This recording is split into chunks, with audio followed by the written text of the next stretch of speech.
Hello, ladies and gentlemen. I am back to discuss that terrible way I just said back. Sorry about that. I had some Pepsi, not sponsored yet.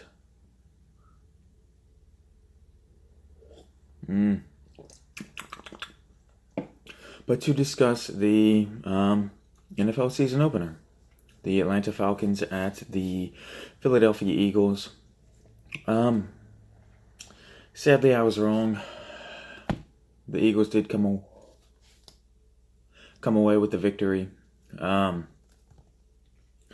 it took was a trick play, much like in the Super Bowl, to get their offense going. The quarterbacks in this game did not look good. Nick Foles did not look good. Matt Ryan especially looked bad. Nick Foles technically is a backup, so I can forgive that.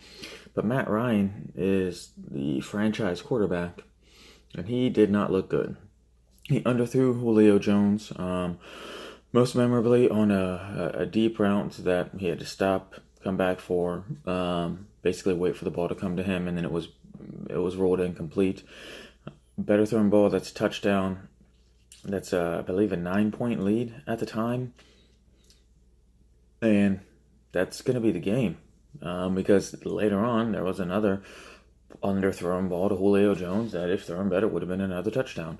And then the bad timing on the Matt Ryan interception targeting Julio Jones. It was like Julio Jones was the only offensive weapon on the field, except for Tevin Coleman for one play. But Julio Jones, 10 catches, 169 yards, I do believe, was great, but was what Julio Jones is. No touchdowns. He was targeted in the red zone, did not come down with a single touchdown. I believe 3 or 4 different targets. One was an interception, like I had talked about before. And then the end of the game, couldn't come down in bounds. That guy. I never thought that being able to jump so high would come back to backfire you so badly. But it was like he was 2 or 3 yards deep in the end zone, jumped, landed out of bounds. Now, it could be the DB forcing him out of bounds, but I don't know. He was a lot of hang time, led to a catch out of bounds. There were also a lot of penalties. Really slowed down the game after the delay. Mother Nature slowed down the game. That said, as well as Julio Jones did, I really thought that Ronald Darby, defensive back for the Philadelphia Eagles, looked pretty good also. He made a couple of plays, good plays, knocking the ball out of Julio Jones' hands a couple of times. But yeah, other takeaway, I had written down that Nelson Aguilar looked good. The final box score was, I think, like 8 catches for 33 yards. Ideally, that's not what you want. If you want 8 catches, you don't want to average 4.04 yards per catch. He did have a nice run on like a end-around trick play kind of deal. Got over 10 yards, I think, 13. Don't quote me on that, but you can check the box score. Some double digits, I'm pretty sure. And Jay Ajayi, I struggle with Jay Ajayi still to this day. He scored twice, sure, but it looked like he only ran well when there was good blocking. He didn't create anything for himself, which I know not a lot of running backs do, but also he was not on the field as much as I would like my number 1 or even number 2 running back to be. I looked up, it would be Jay Ajayi, or it would be Corey Clement, or it would be Darren Sproles. It's just too much for me. He did score 2 touchdowns, but he only had 62 yards rushing, so I don't know. And then next week, who are those touchdowns going to go to? If he gets stopped at the 5, who's going to come in? Are they going to stay? Is Doug Peterson going to stay with Jay Ajayi? Is he going to get another crack at it? Is Corey Clement going to come in? Third down, Corey Clement's probably going to be in, or Darren Sproles, so you can take those. I do believe those third down red zone rushes away. So it was a good game, but it's not the type of production that I would want to rely on a week-to-week basis. Take away those 2 touchdowns, he had 62 yards rushing. well, less. We'll take away the 1 yard for each. Take away the 60 yards. If he's out of the end zone, if he stopped on the one both games, both runs, 60 yards rushing max, no touchdowns. That's 6 points. He may have caught the ball. I don't remember that. But 60 yards rushing is, for a number 1 or number 2 back, is not really what you want. Outside of that, Nelson Aguilar, like I said, PPR, I guess he would have been good. But again, I kind of felt good about Nelson Aguilar because of Alshon Jeffrey not playing. I have a call coming in. Oh, I wonder if... No, okay. Ooh. Oh, can I? I'll have to look at it.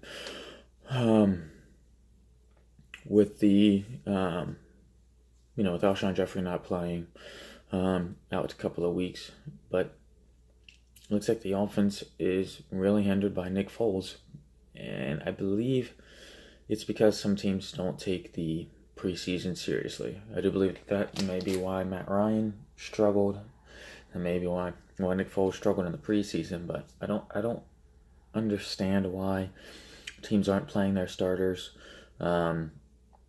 especially the Bears. I don't think granted they had the Hall of Fame game, but still, you don't play starters in the Hall of Fame game. But they didn't start any of their starters week 3 of the preseason.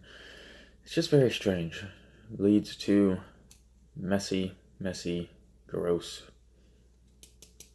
football. Underthrowing Julio Jones. But as it is, that is my take. Those are my takeaways. I was wrong, but Julio Jones looked great. Really, nobody else. I mean, Zach Ertz was okay, but that's about that. All right. So, without further ado, let me quickly jump into my pick'ems. So we have the Jaguars at the Giants, and this is just as it was on ESPN. So the order is directly taken from them. Look at my beautiful handwriting. Can barely even read it.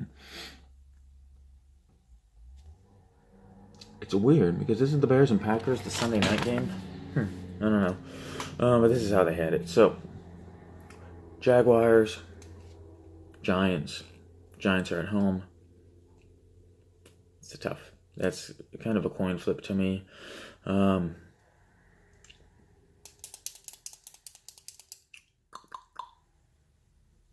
going to take the Giants at home.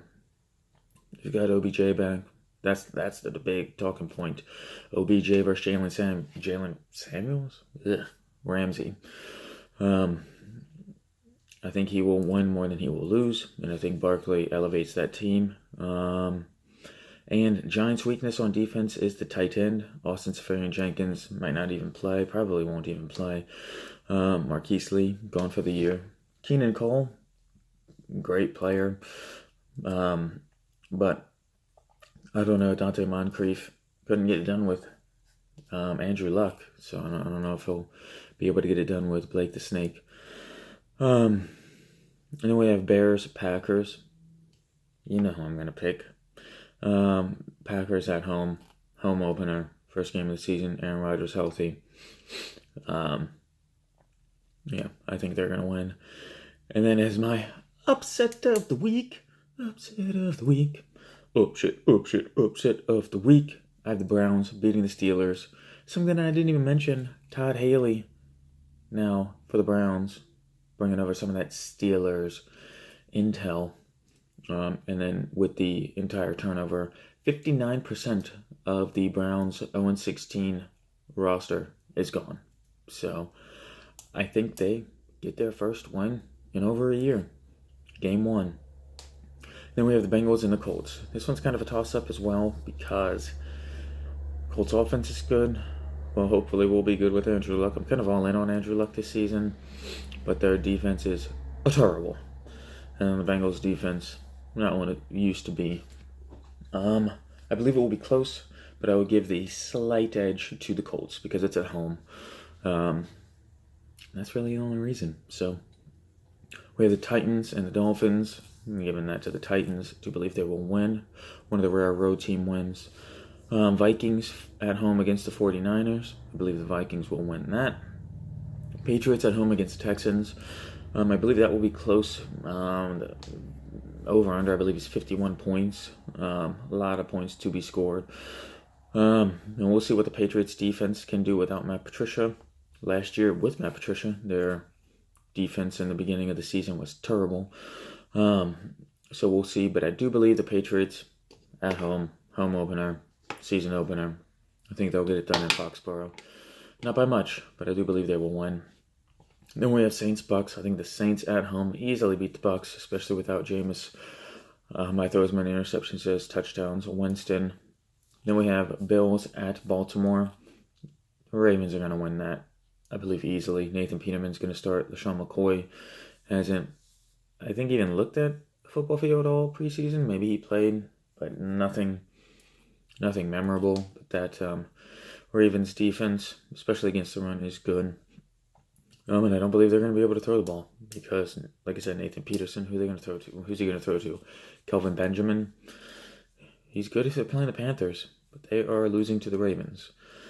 Then we have Chargers at home against the Chiefs. I do believe the Chargers will win that, only because the Chiefs don't have a defense. I believe they will be able to outscore. The Chargers will outscore the Chiefs because the Chargers have great secondary. And not a rookie, but a second-year quarterback with one start under his belt. I don't think bodes well. Granted, that one start was against the good defense of the Denver Broncos, but still, it was Week 17. I don't think either of them were playing for anything. Chiefs were already in the playoffs, and Denver was Denver last year. Speaking of Denver, we have the Broncos at home against the Seahawks. Now, this is a close one. This is a very close one. I do believe this is a toss-up. This is take whoever you want. Take whoever you like. I will give the teeniest of edges to Denver because they're at home. And that's a big advantage, especially week 1. I like the Seahawks. I like Russell Wilson, even because I don't think their defense is going to be what it was. The defense carried Russell Wilson and made him overrated in the past. But now I think he's justly, rightly, ratedly.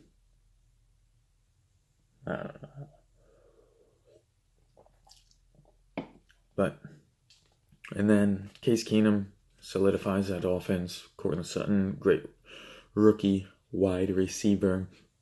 They've got Emmanuel Sanders, Demaryius Thomas. It's week 1, so none of them are hurt yet.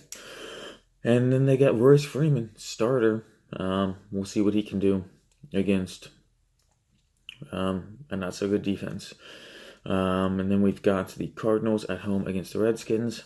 It's a long trip for the Redskins, cross-country. We've got a brand-new shiny starter in Alex Smith. I think the Cardinals take that at home. Then we've got Panthers at home against the Cowboys. I believe the Panthers will win that game because they have a decent defense, and Cowboys are just that. The Dallas Cowboys, Dak can throw an interception easier than he can throw a touchdown. Zeke is a monster. But if they're down by 14 points, I don't know how they'll stick to the run. And then we've got the Monday night games. Lions, I believe, beating the Jets. And then this is the most intriguing of them all. The Raiders and the Rams. Tough pick. I believe the Rams will score a lot of points because the Raiders' defense is lackluster. And on paper, the Rams' defense is stacked. Darnold, Ndamukong Suh, Marcus Peters, Aqib Talib. But we have seen where in the past, throwing a bunch of big names on the defense does not pay dividends. The Giants, a couple years ago, maybe even last year, comes to mind immediately. So we will have to see. That is going to be a great game. The Raiders are at home. I don't think they get it done. I believe the Rams will win on the road in a very close, high octane game. But that is going to do it for me. 15 minutes. Holy mackerel. I'm chatty Cathy here. Leave a like. Subscribe if you're somehow new. But I will tomorrow discuss my starts of the week and my rankings. And then, until then, bye.